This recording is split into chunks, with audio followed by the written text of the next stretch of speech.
Hey, what's up guys, it's DarkArmedDuelist and today I'm doing an S4 deck profile. So I'm really excited you guys because this deck is a really amazing control-based deck that actually revolves around columns, which is a super interesting concept for this deck to have. So without further ado guys, don't forget to like, comment, subscribe, hit the bell on there so you can become part of the notification squad, and definitely check out the Patreon down in the description below for all those awesome rewards like getting your name description in a single video, getting a signed cards in the mail, and even getting to request a deck profile every single month to your patron along with test hands. So without further ado, let's get straight on into this one, guys. So first off, we're going to be playing 3 copies of S-Force Rappa. This card is absolutely insane for the deck and helps out a lot because each of your opponent's monsters in the same column as one of your S-Force monsters can only target that monster for attacks.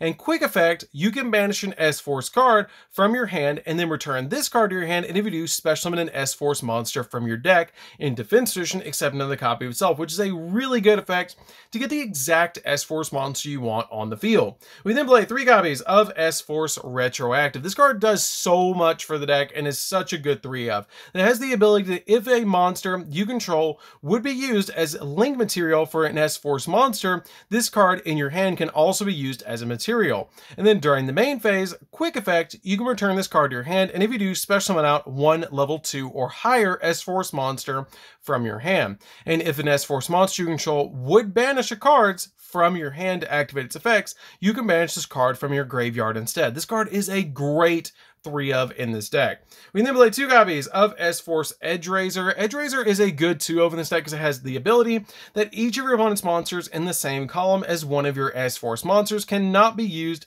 as the material for a link summon of a link 3 or higher monster. And if this card is normal or special summon, then you can special summon an S-Force monster from your hand in attack position, which is really good because a lot of our S-Force monsters are high levels. We then play 3 copies of S-Force Gravitino. This card is an insanely good 3-of that has the ability that each of your opponent's monsters in the same column as one of your S-Force monsters is banished when it leaves the field.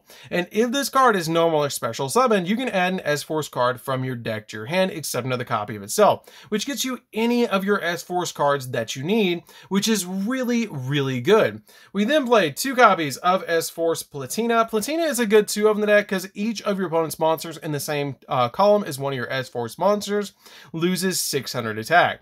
And if this card is normal or special summon, you can target one of your banished S-Force monsters except another copy of itself and special summon it, which is a pretty good effect to be able to get one of your S-Force monsters back on your side of the field. We then play a single copy of S-Force Lapswell, which is an insanely powerful card that has the ability that if this card is special summon, you can target an S-Force monster in your graveyard and special summon it. And you can banish an S-Force card from your hand to destroy all monsters that your opponent controls in the same column as your S-Force monsters. I really wish this card was a quick effect, but it not being a quick effect is still insanely powerful. But if this was a quick effect, this card would single-handedly be the boss monster.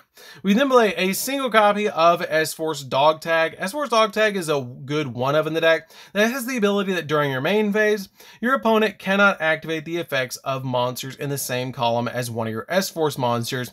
And if your opponent normal or special summons a monsters while you control an S-Force monster except during the damage step, you can special summon this card from your hand, which is a pretty good effect to be able to just get this monster on your side of the field. I actually did consider bumping this card up to 2 in this build, but I couldn't find the room. We then play 3 copies of Dimension Shifter. Dimension Shifter is really good because this card basically can completely end your opponent's turn with the ability that if you have no cards in your graveyard, quick effect, you can send this card from your hand to the grave, and until the end of the next turn, any card sent to the graveyard is banished instead, which is a really good effect and can completely end in your opponent's turn if they're playing the right deck for this card. We're then playing 3 copies of Ash Blossom, which is really a great hand trap that can stop your opponent from touching the deck and is the best hand trap in the entire game. So that's it for the monsters, guys. Let's get into the spells. So for the spells, we're going to be playing a single copy of Terraforming to get to our insanely powerful field spell, 1 copy of Rhoda to be able to get to our warrior monsters like our Rappa and our Retroactive, 3 copies of Pot of Extravagance. Pot of Extravagance is a great card in this deck because we really don't go into the extra deck. So this card basically lets us draw 2, which is a really good effect for this deck. We then play 3 copies of S-Force Bridgehead to round out the spells. This card is a really good 3-of because when it's activated, you can add an S-Force S-Force monster from your deck to your hand. And when an opponent's monster declares an attack on your S-Force monster in this same column, then you can activate this effect that that monster you control cannot be destroyed by battle. And you can only use each effect of this card once per turn, which is a really good effect for this card to be able to just basically protect your monsters and be a searcher. So that's it for the spells, guys. Let's get into the traps. So for the traps, we're going to be playing 2 copies of S-Force Beckmann. This card is a good 2-of that has the ability that if your opponent controls a monster, then you can target one of your S-Force monsters that's banished or in the graveyard and special summon it to your field in the same column as an opponent's monster. And you can banish this card from the graveyard and then target an S-Force monster that you control and move that target to another main monster zone, which is a pretty good effect to put the exact S-Force monster that you need in a column that has another one of your opponent's monsters to get the exact floodgate-ish effect that you need. We then play 3 copies of S-Force Chase. This card is really good in the deck that has the ability that you get to target face-up cards your opponent controls up to the number of S-Force monsters that you control with different names and return them to the hand, which is a really insane effect that basically this card is kind of like a compulse, but it's like multiple compulse in one card, which is just really good depending on the amount of S-Force monsters that you have. It also has the ability if an S-Force monster you control would banish a card from your hand, you can activate this effect that you can banish this card from your graveyard instead, which is really good for this deck. We then play 3 copies of Infinite Impermanence, which is just a great hand trap to be able to drop against the opponent to stop them from using monster effects. I really like this card as a 3-of. It can set and stop spells and traps. You can activate it on the first turn by just discarding this card to be able to target a face-up monster your opponent controls and negate its effects. This card is just a really good hand trap. We then play 3 copies of There Can Only Be One. There Can Only Be One is really good in this deck because it has the ability that each player can only control one monster of each type, which is really good for this deck because we play so many different types in this deck. It also has the ability if a player controls 2 or more monsters of the same type, they must send some to the graveyard so they control no more than 1 monster of that type, which is a really good effect. The only monsters that we have in this deck that match the same type is our copies of Rappa and Retroactive, which are constantly bouncing themselves back to the hand, so it's not that big of a deal with those particular monsters being on the field at the same time. So that's it for the main deck, guys. Let's get into the extra deck.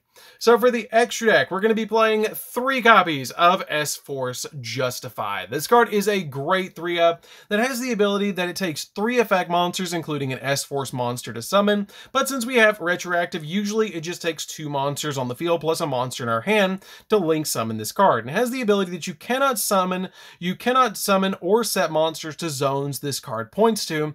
And quick effect, you can target 1 face-up effect monster your opponent controls and negate its effects until the end of this turn. Then you can move that opponent's monster to their monster zone this card points to. And you can only use the effect of this card once per turn. And at the start of the damage step, this card attacks banish all monsters this card points to. This card is a pretty good boss monster that you can put on your side of the field fairly easily, and all of its link arrows point up, but it also can banish the monsters that it points to, which is a really good thing for this deck.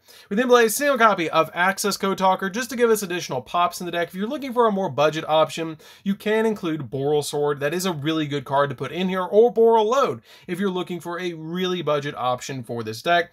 1 copy of Unicorn to spin stuff, 1 copy of Phoenix to pop spells and traps, Cerberus to pop monsters, and a copy of IP Masquerena to be able to link summon during our opponent's turn.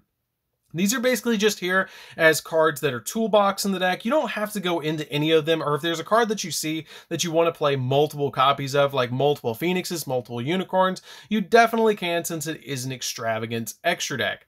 We then play a single copy of the Dark Charmer because we do play quite a few Darks in this deck, so this card comes in pretty handy to be able to get cards out. We then play for the XZ monsters, we're going to be playing a single copy of number 61, Volcasaurus. Volcasaurus can get us pops on the field and do burn damage. We do play a couple of level 5s in this deck, so this card's pretty easy to summon onto your side of the field. 1 copy of Constellar Pleiades, which is basically a compulse during both players' turns by just detaching a material from it, so it's a really good card card in this deck to be able to just detach a material from it and then bounce a card on the field back to the player's hand.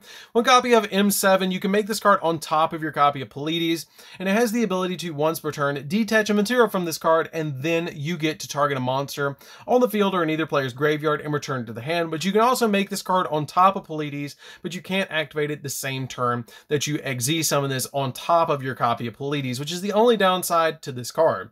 We then play a single copy of number 39, Utopia Beyond, which is a really good OTK piece, that if this card is Xyz summon, the attack of all monsters your opponent controls become 0, which is pretty good to be able to just go in for game with all of your S-Force monsters plus this card.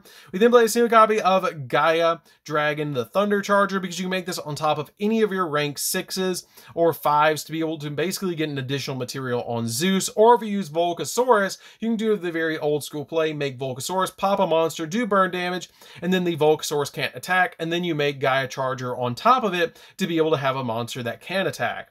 We then play a single copy of AA Zeus, because AA Zeus can board wipe, and so it's a really good card. And with a bunch of cards in this extra deck like Constellar Pleiades and your M7, you can basically make a multiple material Zeus with Gaia Charger, which is really, really good, and then climb into your copy of Zeus. So that's it for the deck, guys. I hope you did enjoy it. It's a really fun deck to be able to play with. I highly recommend that if you've not played with S-Force before, you definitely should, because it is a very, very fun deck to be able to play with, especially with all of the columns, because it will catch your opponent off guard, which is really fun. So anyways, guys, this is DarkArmedDuelist. Don't forget to like, comment, subscribe, hit the bell on there so you can become part of the notification squad, and we'll see you guys in the next video. See you later, guys.